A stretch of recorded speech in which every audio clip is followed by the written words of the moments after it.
নমস্কার সুপ্রিয় দর্শক, আপনাদের সবাইকে স্বাগত জানাই এই বিজ্ঞান ও প্রযুক্তি অনুষ্ঠানে। আজকের আমাদের আলোচনার মূল বিষয় স্পন্দন অর্থাৎ ভাইব্রেশন। আর এই নিয়ে আলোচনা করতে আজকে আমার সঙ্গে স্টুডিওতে উপস্থিত রয়েছেন এনআইটি আগরতলার মেকানিক্যাল ইঞ্জিনিয়ারিং বিভাগের সহকারী অধ্যাপক ডক্টর অঙ্কুরন সাহা মহাশয়। আপনাকে স্বাগত। নমস্কার। আজকে যেহেতু আমাদের আলোচনার মূল বিষয় হচ্ছে যে ভাইব্রেশন, তাই প্রথমেই আপনি এই ভাইব্রেশন সম্পর্কে আমাকে একটু প্রাথমিক ধারণা দিন। অবশ্যই। আমরা পারিপার্শ্বিক যা কিছু উপলব্ধি করি, ভাইব্রেশন বাংলায় বুঝলে যে কম্পন, কিন্তু উপলব্ধি করি সেই জিনিসগুলো শুধু উপলব্ধি কানে শোনা, স্পর্শের মাধ্যমে উপলব্ধি করা, সমস্ত কিছুতেই ভাইব্রেশন ইনভলভ থাকে। কিন্তু সেটাকে যদি ব্যাখ্যা করতে হয় বা কেউ যেভাবে আপনি জিজ্ঞেস করলেন যে বলতে হয় যে the motion which repeats itself within a certain interval of time, অর্থাৎ একটা নির্দিষ্ট সময় পরপর যে মোশনটা নিজেকে রিপিট করে তাকে ভাইব্রেশন বলা যায়।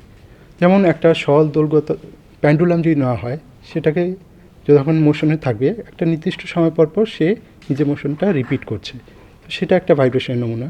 কিন্তু অবশ্যই সেটাই একমাত্র নয়, ভাইব্রেশন আরও ভিন্ন ধরনের হতে পারে। তবে সেটাকে যদি এক কথায় ব্যাখ্যা করতে হয় তাহলে বলতে হবে যে মোশনটা একটা নির্দিষ্ট সময় পরপর নিজেকে রিপিট করছে।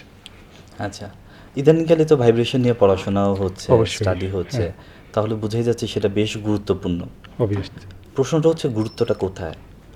গুরুত্বটা যদি ধরুন যে দেখতে হবে যে কোন কোন ডোমেনে, কারণ সমস্ত ডোমেনেই ভাইব্রেশনের গুরুত্ব আছে। যদি আমরা দেখি যে ইন্ডাস্ট্রির ডোমেনে, ইন্ডাস্ট্রিতে বলবো যে কেন ওরা ভাইব্রেশন নিয়ে রিসার্চ করবে, কারণ ভাইব্রেশনটা যখন কোনো অবভিয়াসলি ওরা ভিন্ন মেশিনারিজগুলো এখানে অপারেট করে এবং আইদার সেগুলো রেসিপ্রোকেটিং মেশিনারি হবে, নাহলে রোটেটিং মেশিনারি হবে। তো ওই মেশিনারিজগুলোতে ভাইব্রেশনকে অ্যাভয়েড করার কোনো উপায় নেই। একই সঙ্গে সেখানে সাউন্ডও হতে পারে। তো সেক্ষেত্রে কী হয় যে সেটা ওই প্রোডাক্টের ফিনিশের উপর ডিপেন্ড করে, মেশিনারিজের লাইফের উপর এফেক্ট করতে পারে। তো অবভিয়াসলি সবসময় ভাইব্রেশন আনডিজায়ারেবলই থাকে, যেটাকে আমাদের কমানোই উদ্দেশ্য থাকে। এখন তো অবভিয়াসলি এক্সেপশন আছে যেখানে ভাইব্রেশনকে ইউজফুলনেস দেখানো যেতে পারে, মানে উপকারী দিকটা আমরা দেখতে পাই। কিন্তু ইন্ডাস্ট্রির ক্ষেত্রে আমি সেটা বললাম যে মেশিনারি টুল লাইফ যাতে ইনক্রিজ করে, বা ধরুন যে সারফেস ফিনিশ ভালো আসলো, তারপর ধরুন যে অ্যাডভান্স যে অ্যারোনটিক স্ট্রাকচারগুলো হচ্ছে বা মেরিন ইঞ্জিনিয়ারিংয়ে যেখানে হাই স্পিড মোটরগুলো ইউজ হচ্ছে বা টার্বো মেশিনারিজ ইউজ হচ্ছে, সেক্ষেত্রে এত হাই স্পিডের জিনিসগুলো রোটেট করে, সামান্য পরিমাণ যদি আনব্যালেন্স থাকে তাহলে সেটা অনেক ক্যাটাস্ট্রফিক ফেলিওরের দিকে যেতে পারে। ওকে, কারণ সেগুলো প্রচণ্ড ফোর্স তার সাপোর্টিং বিয়ারিংয়ে দেবে। সেক্ষেত্রে আমাদের ভাইব্রেশন এবং সেটা কোন কম্পাঙ্কে সেগুলো ভাইব্রেট করছে সেটা জানা খুব দরকার। সেই কারণে এই জিনিসগুলোতে এখন রিসার্চ বাড়ছে। অবভিয়াসলি আরও অ্যাডভান্স ডোমেনগুলো আছে যেখানে ভাইব্রেশন সবসময় ইনভলভ এবং রিসার্চ ক্রমবর্ধমানভাবে চলছে। সে অতীত থেকে এটা চলে এসছে।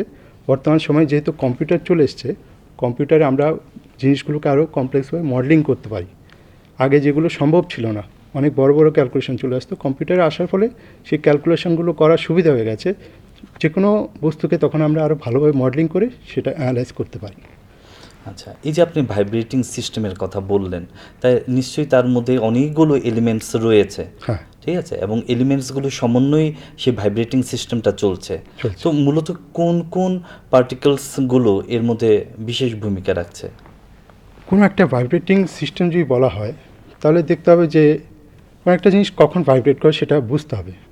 তো সেটা হয় যে either it's a dissipating its energy, যখন এটা স্থিতিশীল অবস্থায় থাকে সেটাকে আমি যদি ডিস্টার্ব করি, তো সেটাকে সে ডিস্টার্বের ফলে তার ভেতর একটা এনার্জি স্টোর হয়। মানে আমি অবভিয়াসলি বাইরে থেকে কোনো কাজ করে সেটাকে ডিস্টার্ব করছি, তো তার ভেতর সেই এনার্জিটা স্টোর হবে যেটা সে সময়ের সাথে রিলিজ করতে চাইবে।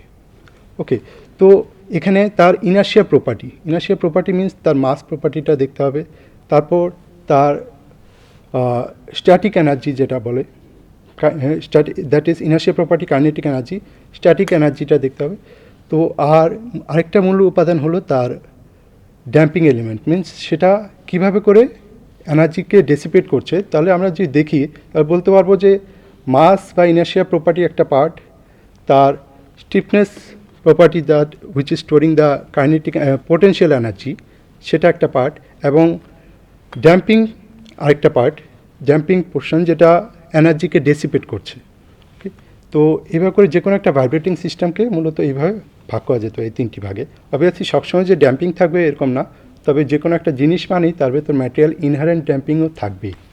আচ্ছা, তো মানে এই পার্টিকলসগুলি বা এলিমেন্টসগুলো বিশেষ ভূমিকা রাখছে। আচ্ছা, ভাইব্রেটিং যে সিস্টেমটা রয়েছে বা ভাইব্রেশন আমরা যাই বলি না কেন, তো এটাকে কিভাবে মেজার করা যেতে পারে? এটা কি মেজারেবল নাকি? হ্যাঁ, অবভিয়াসলি ভাইব্রেশন যা আমরা ফিল করি সেগুলোকে মেজার করা যেতেই পারে। তো মেজারিং ইনস্ট্রুমেন্টগুলো রয়েছে, যেমন অবভিয়াসলি ধরুন যে ট্রান্সডিউসার। অবভিয়াসলি আমরা তো স্পর্শের মাধ্যমে তাকে অনুভব করতে পারবো শুধু, হ্যাঁ, কিন্তু বা চোখের মাধ্যমে দেখতে পারবো, কিন্তু সেটা কত কম্পাঙ্কে কাঁপছে সেটা মেজার করা জরুরি, কারণ ডিজাইনের ক্ষেত্রে সেটা প্রয়োজন। তো সেটা ট্রান্সডিউসারের মাধ্যমে মেজার করা যেতে পারে। আর একটা বহুল প্রচলিত ডিভাইস হলো অ্যাক্সিলোমিটার। জিনিসটার উপর আমি ফিক্স করে দিলাম, কন্ট্যাক্ট থাকতে পারে, নন কন্ট্যাক্ট টাইপেরও হতে পারে। অ্যাক্সিলোমিটারের মাধ্যমে আমরা সেটা ভাইব্রেশনটা মেজার করতে পারি। একই সঙ্গে ভাইব্রেশন মিনস এই ক্ষেত্রে আমরা অ্যাক্সিলেশনটা মেজার করব, তারপর সেটা ব্যাক এন্ডে ক্যালকুলেশন হয়ে সেটার ডিসপ্লেসমেন্ট, ভেলোসিটি এগুলো আসবে। আরেকটা হচ্ছে ভাইব্রোমিটার, যেটা দিয়ে আমরা ডিসপ্লেসমেন্টগুলো মেজার করতে পারি।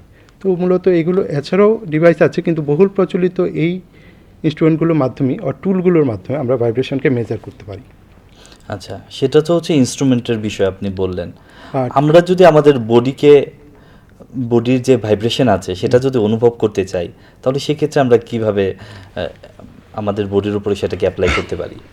বডিতে অবভিয়াসলি ভাইব্রেশন আছে, বডির ভেতরে যেমন আছে আমাদের হৃদস্পন্দন বা আমাদের লাংগুলো একটা সার্টেন সময় পর পর সেটা নিজের মোশনকে রিপিট করছে, সেখানে ভাইব্রেট করছে। একই সঙ্গে যখন আমরা চলি তো আমাদের দেখবেন যে হাত পাগুলো একটা নির্দিষ্ট সময় পর পর একটা নির্দিষ্ট মোশনকে রিপিট করছে। All these R oscillatory motions, সেটাও ভাইব্রেশনের পর্যায়ে পড়ে।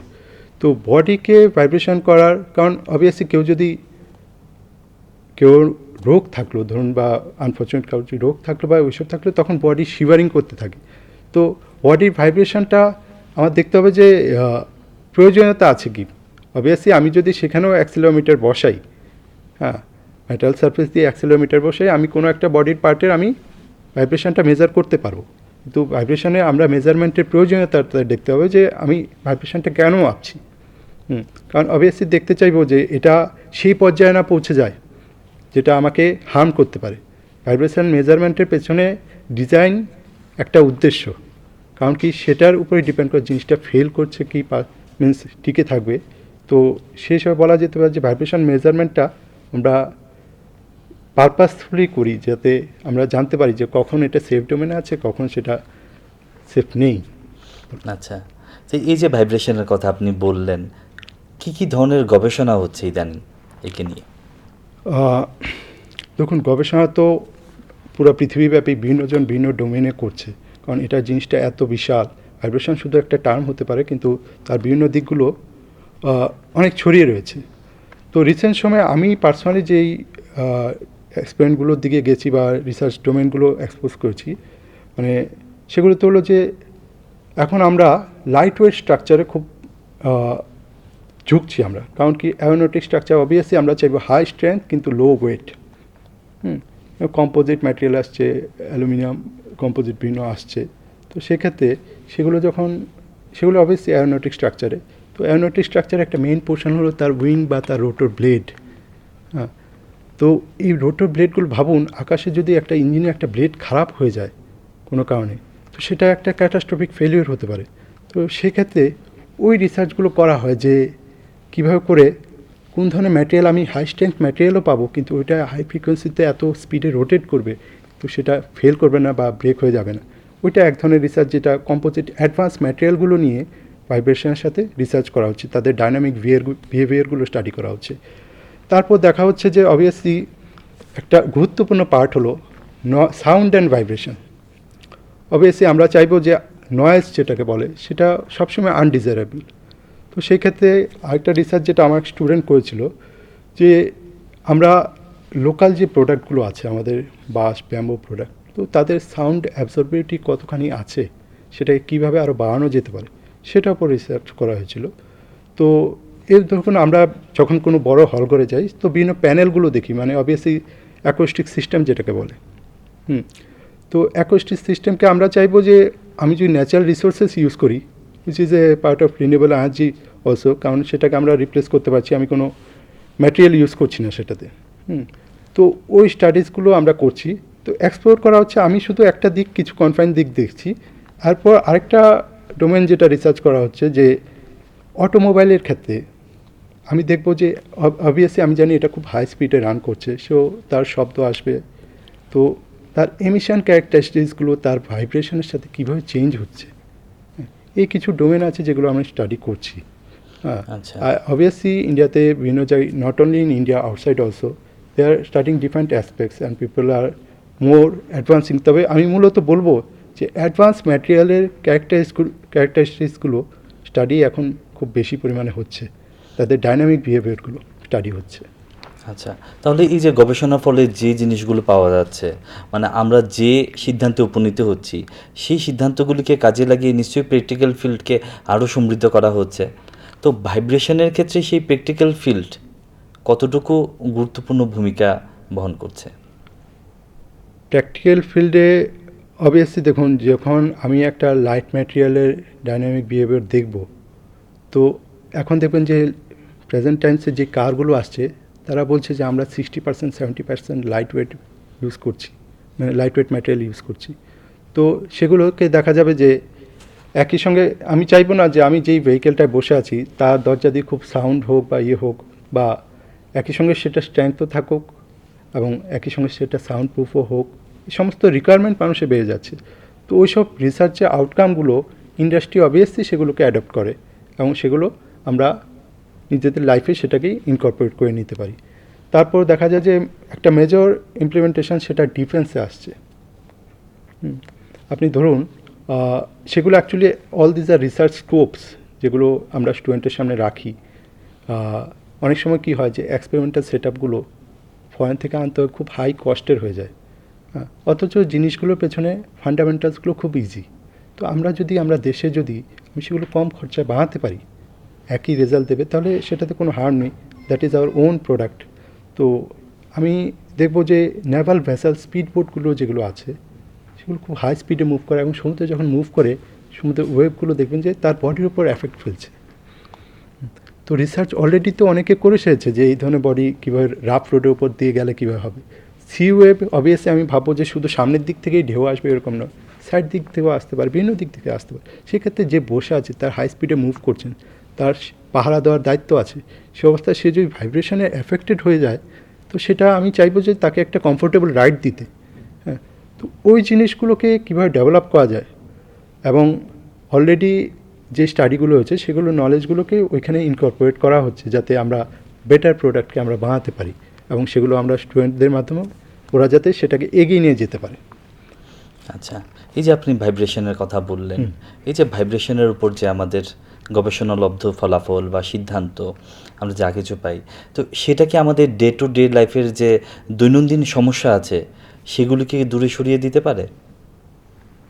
দৈনন্দিন সমস্যা, তবে হ্যাঁ, যে প্রোডাক্টগুলো আসছে, ধরুন একজন ভাইব্রেশন শিখলো সেটা একটা ব্যাপার, এবং ভাইব্রেশন সম্বন্ধে তার আইডিয়া হলো, তাহলে সে কিছু ছোটোখাটো সমস্যাকে সেগুলো ওভারকাম করতে পারবে বা সমস্যাগুলোকে সে সলভ করতে পারবে। আরেকটা হলো যে দৈনন্দিন যে প্রোডাক্টগুলো ব্যবহার করছে সেগুলো কোম্পানি R&D করে যেগুলো আসছে দে আর গেটিং বেটার। এখন আমি প্রথম দিকটা যাচ্ছি যে যারা সেই ভাইব্রেশনগুলোকে ডেলি ফেস করে, ধরুন আমি প্রত্যেক দিন এমন একটা রাস্তা দিয়ে, আমি অবশ্যই বাইক দিয়ে যাই না, ধরুন আমি সাইকেল দিয়ে যাচ্ছি, রাস্তা দিয়ে আনফর্চুনেটলি সেটাকে কোনো বাম্পি রোড হয়ে গেল, যে কোনো কারণে হতে পারে। তো সেক্ষেত্রে কী হয় যে আমার প্রত্যেক দিনের ট্রাভেলটা আমার শরীরের উপর এফেক্ট ফেলছে। তো আমি জানি যে আমি যে সাইকেলটা যাচ্ছি সেটা জার্কিং হচ্ছে এবং সেটা আমার শরীরে এফেক্ট করছে, আমি একটা লম্বা ডিস্টেন্স যাচ্ছি। তো আমার যদি সেই জিনিসটা আইডিয়া থাকে, it's like I would like to say কেউ যদি সেটাকে ইন্টারেস্টিংলি নিতে চায় অবভিয়াসলি ভালো, যে সাইকেলটা আমি একটা সাসপেনশন সিস্টেম ডিজাইন করি না, সেটা যেটা হবে সেটা আমার শরীরে যাতে কম আসে এবং সেটা খুব লো কস্ট ডিজাইন করি যেটা সেই সাইকেলে ফিল হতে পারবে। এবং ধরুন আমি যেই ঘরটায় বসে আছি সেখানে শব্দ খুব আমাকে ডিস্টার্ব করছে, আমি জানি সাউন্ডটা ডিস্টার্ব করছে, বাইরে থেকে কন্টিনিউয়াস আসছে। তো সেক্ষেত্রে আমি কি can I install something which will absorb the noise or otherwise it will not directly impact on me. এটা একটা মেজর পোর্শন অ্যাবজর্ব করে নেবে। তো আমি যদি জিনিসগুলি সম্বন্ধে আইডিয়া থাকে, আমি যদি আইডিয়া নিতে পারি যে সাউন্ড কীভাবে আসছে, কোনো জিনিসের ভেতর দিয়ে সেটা কীভাবে কতখানি অ্যাবজর্ব হয়, তো আমি সেই জিনিসগুলোকে হয়তো খুব সামান্য রিসোর্স থেকে সেটাকে বানিয়ে আমি সেটাকে ইনস্টল করতে পারি, which will actually save me from all this problems. ওইটা একটা। এই যে আপনি অ্যাবজর্বের কথা বললেন, ভাইব্রেশন আমরা কি করে অ্যাবজর্ব করতে পারি বা কিভাবে আমরা সেটাকে আইসোলেট করতে পারি? হ্যাঁ, ভাইব্রেশন অ্যাবজর্বের ক্ষেত্রে দেখুন, সিম্পলিফাইডভাবে বলছি যে অ্যাবজর্ভার, ভাইব্রেশন অ্যাবজর্ভার আছে যেগুলো হলো আনড্যাম্পড আর ড্যাম্পড অ্যাবজর্ভার। সেগুলো ম্যাথমেটিক্যাল মডেলে সিম্পলিফাইড একটা স্প্রিং মাস সিস্টেম থাকবে। তো সেখানে আমি অ্যাবজর্ভার একটা অ্যাটাচ করে দিলাম, সে একটা সার্টেন ফ্রিকোয়েন্সিতে তার হয়তো অ্যামপ্লিটিউডটা খুব হাই হতে হলে সেটাকে আমি একটু রিডিউস করতে পারি। তারপর আর দ্বিতীয় ক্ষেত্রে ধরুন যে ড্যাম্পড অ্যাবজর্ভার, সেগুলো হলো কিছু ম্যাথমেটিক্যাল মডেল যেগুলো ইনকর্পোরেট করা যায়, কিন্তু প্র্যাকটিক্যালি যদি আমি দেখি, ধরুন একটা পুশ ডোর আছে, তো ভাইব্রেশন অ্যাবজর্ভারের ক্ষেত্রে অবভিয়াসলি কী হয় যে আমি চাইব যে কোনো একটা জিনিস সেটার এনার্জিটাকে অ্যাবজর্ব করে নিক, আর সেটা খুব তাড়াতাড়ি যাতে ডেসিপেট হয়ে যায়। আমরা দৈনন্দিন জীবনে এমন অনেক এক্সাম্পল দেখি যেগুলো আমরা হয়তো ফিল করি না, যে পুশ ডোরের যে দরজাটা সেটা অটোমেটিক আস্তে আস্তে বন্ধ হয়ে যাচ্ছে। হ্যাঁ, যদি ধরুন যে এটা একটা স্প্রিং থাকতো, সে অটোমেটিক আসা যাওয়া করতো, মিনস অনেকক্ষণ সময় লাগতো বন্ধ হতে, কিন্তু সেই ড্যাম্পার সেটাকে অ্যাবজর্ব করে নিচ্ছে, মিনস আমি যে এনার্জিটা তাকে দিচ্ছি that is getting absorb by it and that is reducing its vibration. এবং আরেকটা জিনিস আছে, সেগুলো ডিজাইন ইঞ্জিনিয়ারিংয়ের ক্ষেত্রে কাজে লাগে। ধরুন যে আপনি বললেন যে ভাইব্রেশন অ্যাবজর্ব করা আর ভাইব্রেশন আইসোলেট করা। আমার টেবিলের উপর একটা সফিস্টিকেটেড ইনস্ট্রুমেন্ট আছে, আই ওয়ান্ট টু আইসোলেট ইট, কারণ আমার বেসটা ভাইব্রেট করছে, পাশে দিয়ে একটা ট্রাক যাচ্ছে, তার কারণে ইনস্ট্রুমেন্টটা ভাইব্রেট করছে, সেটা খারাপ হতে পারে। হ্যাঁ, তো সেক্ষেত্রে আমি তার যে পায়াগুলো থাকবে সেগুলোতে আমি আইসোলেটার বসাবো। দ্যাট মিন্স আমি সেটাকে এমনভাবেই ডিজাইন করব যে নিচে বেস যাই ভাইব্রেট করুক না কেন, উপরেরটা যাতে নেগলিজিবল অ্যামাউন্টে ভাইব্রেট করে। একই জিনিস চলে বাইকের ক্ষেত্রে ধরুন, গাড়ির ক্ষেত্রে ধরুন, ওরা একই জিনিসগুলো ফলো করে, যাতে কীভাবে করে এক্সটার্নাল ডিস্টারবেন্সগুলোকে আমি অমিট করে ভেতরে কমফোর্টটা প্রোভাইড করতে পারি। এই যে আপনি ভাইব্রেশনের কথা যখন বললেন, আপনি নিশ্চয়ই তার কিছু কিছু ব্যাড এফেক্টও রয়েছে। অবভিয়াসলি ম্যাক্সিমামই ব্যাড এফেক্ট, ব্যাড এফেক্টই রয়েছে বেশিরভাগ, কিন্তু তার কিছু গুড এফেক্টও রয়েছে। অবভিয়াসলি আপনি সেটাকে কি করে মার্জ করবেন? মার্চ করার চেয়ে বলবো যে আমি আইডেন্টিফাই করছি যে গুড এফেক্ট। অবভিয়াসলি আমি প্রথমেই বলবো যে মিউজিক, আমরা যে মিউজিক শুনি যেটা আমাদের এত ভালো লাগে, মিউজিকটা পুরোটাই তো ভাইব্রেশনের কারণে। এবং আমি বলবো যে ভাইব্রেশন যে প্রথম উৎপত্তি, যদি তার ইতিহাসের দিকে আমি দেখতে চাই, তাহলে দেখবো যে হয়তো মিউজিকের মাধ্যমেই মানুষ এটার প্রতি ইন্টারেস্টেড হচ্ছে। প্রথম দিকে হয়তো ওরা বোঝেনি যে এর পেছনে সায়েন্স কী আছে, ওরা হয়তো দেখেছে যে কীভাবে ছন্দ মিলিয়ে ধরলে সুন্দর মিউজিক আসছে। মিউজিক কী হতে পারে, একটা ড্রাম হতে পারে, স্ট্রিং ইনস্ট্রুমেন্ট হতে পারে। তো অবভিয়াসলি ভাইব্রেশনের সবচেয়ে ভালো দিক যদি আমার ফিল হয়, বলবো যে সে music is the best side of it. Apart from that আমি দেখব যে দেখুন যে চিকিৎসা বিজ্ঞানেও এখন ভাইব্রেশন অনেক ক্ষেত্রে ইউজ হচ্ছে। অবভিয়াসলি আপনি যেই রেগুলো পাঠান বা যার মাধ্যমে বিভিন্ন স্টাডিজগুলো করা হয়, টেস্টগুলো করা হয়, these are nothing but some particles at high frequency, সেই ফ্রিকোয়েন্সিগুলোকে কন্ট্রোল করা হয়। তো অবভিয়াসলি সেগুলো all these are part of vibration only. তো এই জিনিসগুলোকে আমি ভালো দিক হিসাবে দেখছি। অবভিয়াসলি ভাইব্রেশন আছে বলে, নেগেটিভটা আছে বলেই তার থেকে স্টাডি করে আমি সেটাকে বেঁচে সেটাকে কীভাবে ভালোভাবে রাখা যায় তা অনুভব করতে পারছি। আচ্ছা, তো এই যে আপনি যে ভাইব্রেশনের কথা যখন আপনি বলছেন, তখন এমনিতে একটা মনেই হতে পারে যে what are the basic challenges that you have to faced in the field of this vibration? Basic challenges ধরুন যে রিসার্চের ক্ষেত্রে যদি ধরা হয়, রিসার্চের ক্ষেত্রে ধরা হলে দেখতে হবে যে আমরা নর্মালি আগে কী হতো, আমরা কোনো একটা সিস্টেমকে কমপ্লিকেটেড সিস্টেম থাকলেও আমরা সিম্পলিফাইড করে নিতাম এবং সিম্পলিফাইড করে তার ডিগ্রিজ অফ ফ্রিডমগুলোকে অনেকটা কমিয়ে নিয়ে আমরা ইকুয়েশনগুলোকে এক্সপ্রেস করে তারপর সলিউশন করতাম। তো বর্তমানে যেহেতু কম্পিউটার চলে এসছে, we have the liberty to select a complex system also. But the main problem is কে আমরা লিনিয়ারিটি এবং নন লিনিয়ারিটিকে ডিল করতে হয়। ধরুন যে ম্যাক্সিমাম সিস্টেম যেটা থাকে, আমরা ধরে নিই যে লিনিয়ার সিস্টেম, কিন্তু most of the systems are non linear systems. সেক্ষেত্রে নন লিনিয়ার ইকুয়েশনগুলোকে সলভ করা এটা অবভিয়াসলি, এবং সেটাকে ইকুয়েশনের মাধ্যমে প্রকাশ করাটাই একটা বড় চ্যালেঞ্জ থাকে, এবং সেটাকে সলভ করাটাও একটা বড় চ্যালেঞ্জ থাকে। মোস্ট অফ দ্য কেস আমাদের ডিপেন্ড করতে হয় বিভিন্ন ম্যাথমেটিক্যাল টুলের উপরে। আমি বলবো যে সেটা একটা বড় চ্যালেঞ্জ। আর আর অবভিয়াসলি ওই জিনিসগুলোই থাকে মূলত ওই ইকুয়েশনগুলোকে যেভাবে এক্সপ্রেস করার ক্ষেত্রে যেই চ্যালেঞ্জেসগুলো আসে লিনিয়ার আর নন লিনিয়ার সিস্টেম, ওই জায়গাটায় আমাদের খেয়াল রাখতে হয় একটু বেশি করে। আচ্ছা, যদি আমরা ক্লাসিফিকেশনের কথায় যদি বলি, তাহলে সেটাকে কিভাবে আমরা ক্লাসিফাইড করতে পারি এই ভাইব্রেশনটাকে?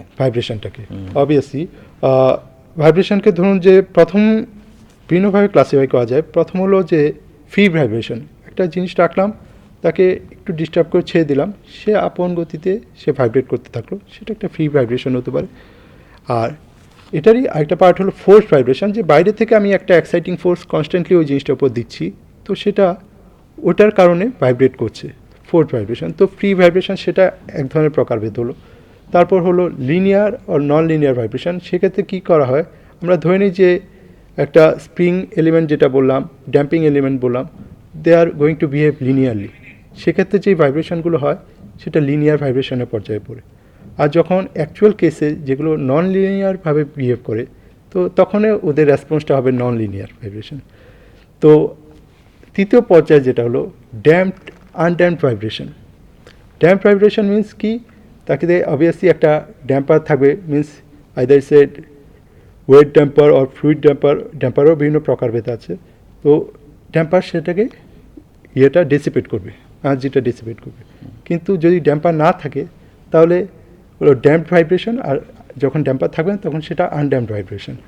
আরেকটা আছে যে র্যান্ডম ভাইব্রেশন।